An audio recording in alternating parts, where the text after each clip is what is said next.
soo dhawaada akhyaarta nala socota meel kasta oo aad joogtaan halkan eega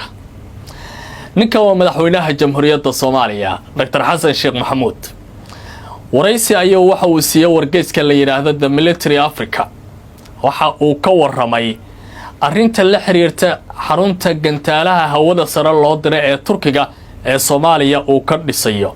ma la socota xaruntaasi inay hadda gabagaba marayso Turkigana guulo waaweyn oo ka gaaray geeska Afrika haddaba Soomaaliya faa'iido intee leeg ayaa xaruntan ugu jirta xaggee ku taala Turkigana arrintan awoodiisa gobolkan geeska Afrika iyo guud ahaan caalamka saameyn intee leeg ayay ku soo kordhinaysaa marka dib loo fiiriyo laga soo bilaabo 2017 oo Turkiga iyo Soomaaliya iskaashiyada military u dhaxmaray iyo waliba dawlad dhiska inay qayb ka noqdaan iyagana faa'iidadooda ay ka raadiyaan gobolkan geeska Afrika maxaa horumar iyo maxaa faa'iido ah oo la gaaray barnaamijkan ayaan ku eegi doonaa waraysiga madaxweynaha uu bixiyay taxliilka ku dhex jira ee amniga ah siyaasadda gobolkan geeska Afrika sida ay wax uga dhisi karayso iyo waliba arrintan dawladnimada Soomaaliya ee loo caalwaayay muddo in xal loo helo kaalinta ay ku yeelan karayso Soomaaliduse ma iyaga ayaa raba in hore loo kaxeeyo oo raadinaya in la qaado iyagoo dhulka fadhiya oo miisaankoodana uu culus yahay mise Soomaalida ayaa hadda doonaysa dawladda inay noqoto muuqaalkan wax badan ayaad ku kala ogaan karaysaa soo dhawaada bar kale kala u jeeda oo madaxweynaha Soomaaliya Xasan Sheekh Maxamuud waraysi ayuu waxa uu siiyay wargeyska arrimaha militariga ee Afrika ka faalooda ee The Military of Africa la yiraahdo waxa uu ka hadlay saldhigga ciidamada Turkigu ay ka dhisanayaan ee hawada gantaalaha loogu tiro dacalka badweynta Hindiya gaar ahaan meel aan ka fogeyn magaalada Muqdisho oo sababa amni darteed loo qariyo meeshan iyo waxay tahay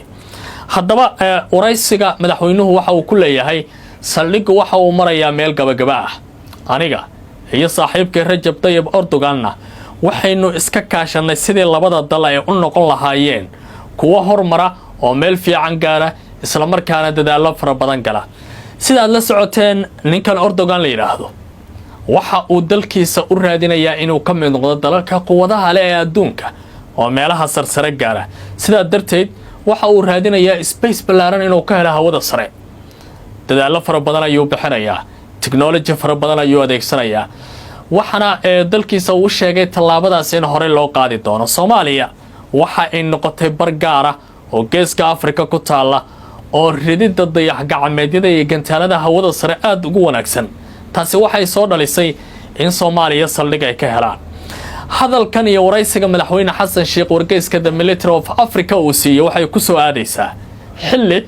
Rajab Erdogan madaxweynaha Turkiga maalmaha soo socda uu iman doono magaalada Muqdisho isla markaana wada hadal uu la yeelan doono dawladda federaalka ee Soomaaliya ila dhinaca amniga ah oo barnaamijka Barrow Show la hadlo waxay leeyihiin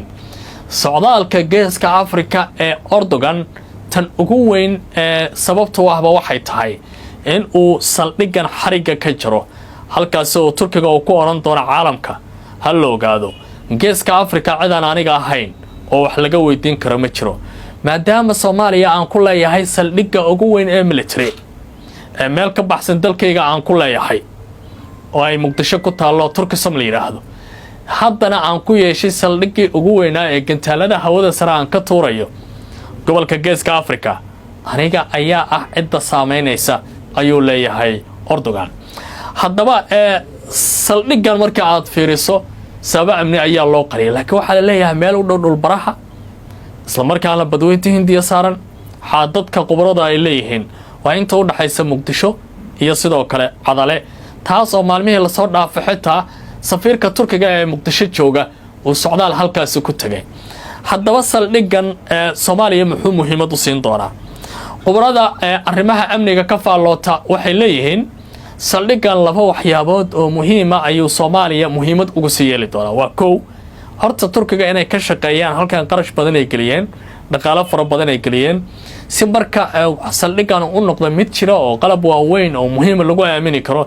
in Muqdisho iyo Soomaaliya meelahaasba amni laga dhigo taasi dawladnimada Soomaaliya ayay u fiican tahay talabaadna waxay tahay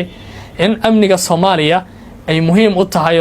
askar badan oo Soomaali ah ay ka faa'iideysan doonaan horumarka halkan yaala iyo isbedelada Turkigu ay sameynayaan madaxweyne xasan sheekh maxamuud sidaad la socoteen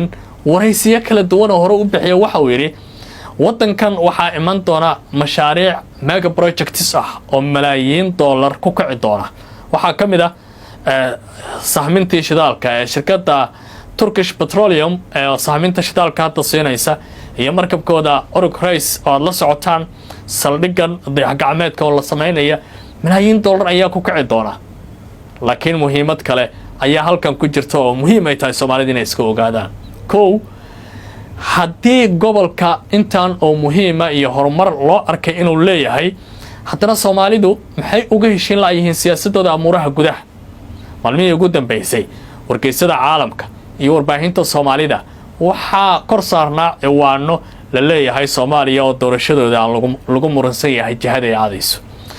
siyaasadda gudaha Soomaalida oo la isku haysto dagaal argagixiso oo dalka ka socda oo waliba aragtiyo kala duwan laga kala qabo oo sidii ay rabtay in loogu midoobo Soomaalida hadda ana tooshka loo wada sidee si gaar ah dagaalada ka soconaya buraha caalamiskaad ee Puntland oo ciidamada Puntland cagta ay mariyeen saldhigyo kooxaha argagixisada Daesh ay kula haayeen halkaasi laakiin guulo waaweyn laga gaaray dagaalada ciidamada Puntland ay qaadeen haddaba marka la fiiriyo isugeynta dhacdooyinkaasi ma kula tahay Soomaalidu inay fahmayaan muhiimadda istiraatiijiyadeed ee dhulkooda siyaasadda Puntland aad ogtahay gadamida ka taagan xalka hiiraan laga raadinayo kala qaybsanaanta siyaasadda mucaaradka erayada kula jeedinaya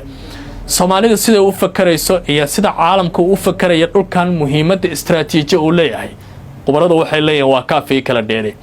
nimcadu marbay dhibaato kugu noqotaa taasi waa mid hadda Soomaaliya haysata haddii marka horumarkan iyo geedi socodka Soomaalidu aan si wada jir uga faa'iideysan iyada ayaa looga faa'iideysanayaa nimcadeeda inay problem ama dhibaato ku noqoto adigan ku weydiinayaa arrintan maxay kula tahay waraysiga madaxweyne xasan sheekh uu bixiyana maxaad adigu ka fahantay